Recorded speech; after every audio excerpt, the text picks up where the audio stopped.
फरमाए जनाब, आपने उसे मार नहीं पाया, वो आपका सुकून था।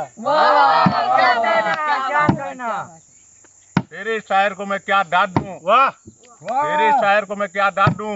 क्या कहना? तू मुंह खोल मैं पाट दूं। क्या है?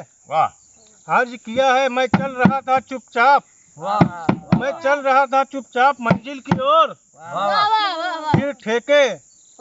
फिर ठेके पे नजर आ पड़ी, फिर ठेके पे नजर आ पड़ी। वाह वाह, क्या कहने? हम गुमराह हो गए। वाह वाह, हक है, हक है।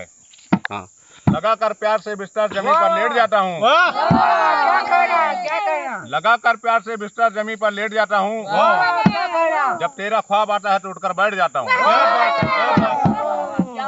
इत्तिफाक था, बिछड़ना नसीब था। क्या कहना? मिलना भी इत्तिफाक था, क्या बात है? बिछड़ना नसीब था। वो उतनी दूर हो गई मैं जितना करीब था।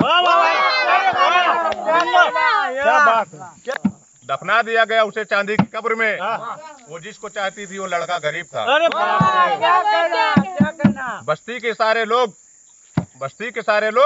आतिश परस्त थे। वाह, आतिश परस्त थे। घर जल रहा था, मेरा समुंदर करीब था। समुंदर करीब था। क्या कहना?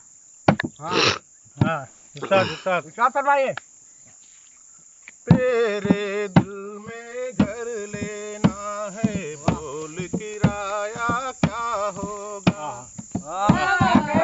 तेरे दिल में घर लेना है, बोल किराया क्या होगा? मान न मान मगर लेना है, मान न मान मगर लेना है, बोल